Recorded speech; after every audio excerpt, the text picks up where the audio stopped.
Now, Russell, you've shared a ton with us so far. There's an exciting endeavor that is upon you right now. You have a great new innovation, something that I think is fantastic, especially in the coaching space. And having been able to experience it so far once myself, I'm excited for you to be able to share this with our listeners. And perhaps the best way we'll end up doing that is you might just walk me through the exercise again so people can kind of visualize and see how this process can take hold in their life. And I'm curious to maybe just share a little bit about where did this 10 space experience come from? Where did it develop from for you? And then we can go through that together and give people an idea to experience it really through my vantage point with your good coaching.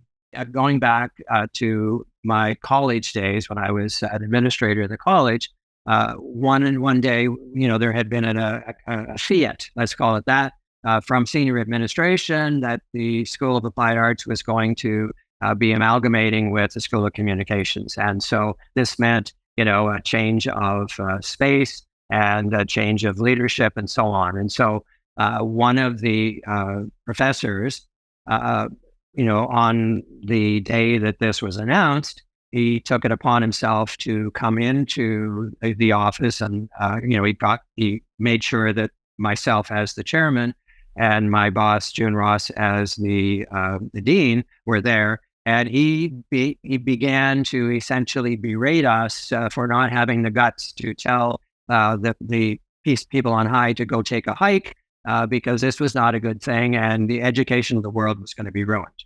And he did that in language which was, not rude, but certainly was very, very not supportive. Let me put it that way. And so that was fine. So, we listened and we didn't have any particular solution for him other than to tell him that we were going to do the best with what we had. That was it.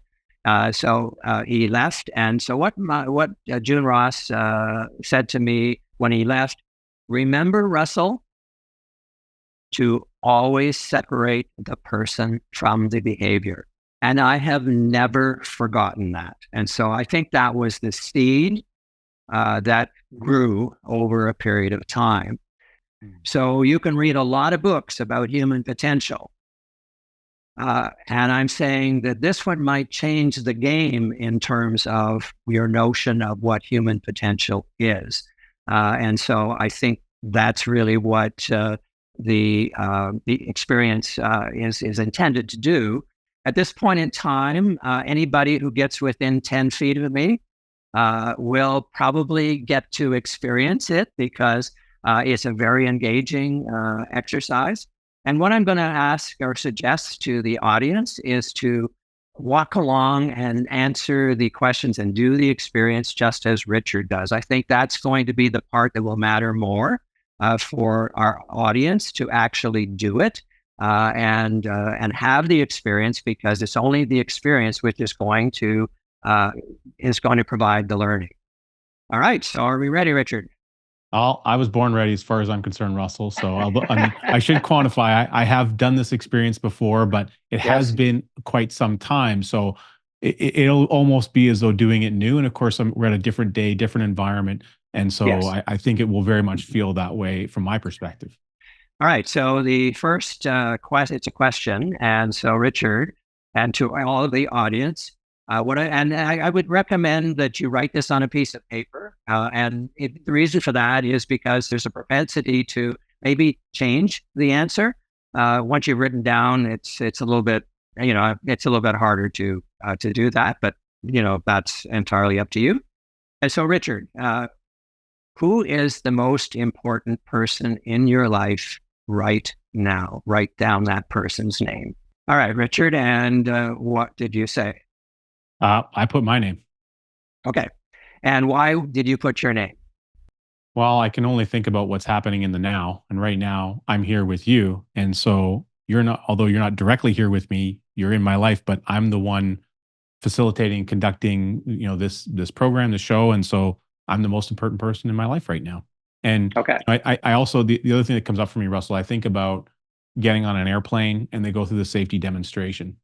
And in the safety demonstration, they let you know before you can do anything, if the masks come down, you have to put your mask on first before you can help someone else. And so I'm not good to anyone around me that I love and care about if I'm not in some way addressed first.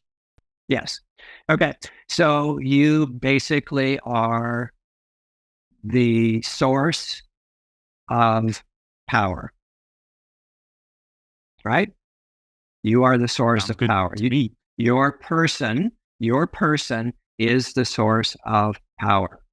And as that, then you're good no matter what happens to be able to take care of that situation. And so you referenced, making sure that this thing works. So what I would like to say to those who, and you did also the segue on the oxygen as well. And so this is, this has gone through a number of iterations. But one of the things that Stefan said to me the other day is that when you are the most important person in your life, you're the one giving oxygen to yourself. All right. As opposed to giving oxygen to somebody else or to something that is going wrong or whatever. So by giving yourself the oxygen, then you are 100% here, present, ready to deal with anything that happens. All right. So thank you for that. I would quantify that too, Russell, in that, had you asked me the question maybe a few days ago in a different environment, I might have said someone else. I have a few people, I have two kids, both of them are presently sick. They're taking some antibiotics. Yep. They're totally fine. It's just a typical kid scenario. But in that moment, my answer may have been different. But from today's vantage point, I feel very good about my answer. Okay, so let's just parse that one, all right, because that's a kind of a cool statement. So what you're saying from this particular point, you are the most important person in your life. And can you give any reason why that would not be the case in the scenarios that you talked about? That's interesting because as soon as, even before you finished answering the question, I guess my answer would be no. I probably wouldn't change. Yeah. Because I'd be of no value to them if I can't first look after me. Yeah. Yeah. So I see that is the key. And the reason, there's two reasons why people are hesitant to say that they are the most important person in their life. First of all, that it might be seen as being selfish. All right. And secondly, that it might be seen as being arrogant. Okay. And third, they're afraid to say they're a 10 because of what people might think about them, right? Okay. So those are all of those reasons. And so the important thing for you and what you did there was you owned the 10.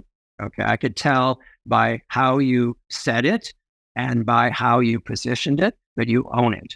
And when you own it, then there's no arrogance attached to that. There's no selfishness attached to that. That is just the power of you in this moment, and really to carry that with you in every moment.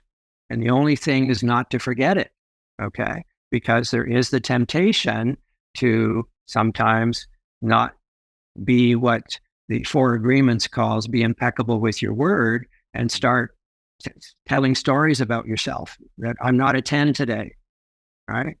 I'm not the most important person in my life today. And so that's central to this exercise. Being in the environment where I get to have conversations like this with you is fundamentally, I think, just part of how I'm built. It just naturally find it fulfilling. I feel like I'm operating at a high level, doing things I'm meant to do. It's fairly natural. It's relatively easy. It feels good to do.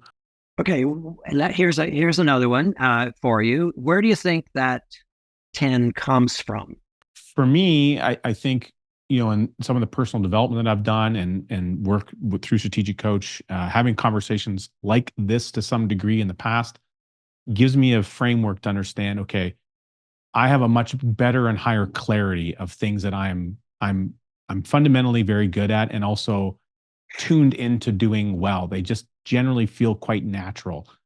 So being in an environment where I get to ask some great questions, have a good conversation, do it in a way where I'm including others along the journey, So Yep. if we were standing, Russell, in a group environment and there was people that were kind of hovering around us, I would take a step back. I would open my feet up. I would expand my arms, and I would try to include those people into the conversation. I would first check in to see if you were kind of okay with that. Yeah. And Yeah. if I got some guidance from you, nonverbal or verbal cues, I would include others in that conversation automatically. I wouldn't think twice about it. I would just do it Right. naturally. Right. All right. So let's go a little bit deeper. Okay. So you have 2 children, Yes, sir. and when they were born, new babies, and if I'd ask you how you would rank them, what would on a scale of 1 to 10, what would you tell me?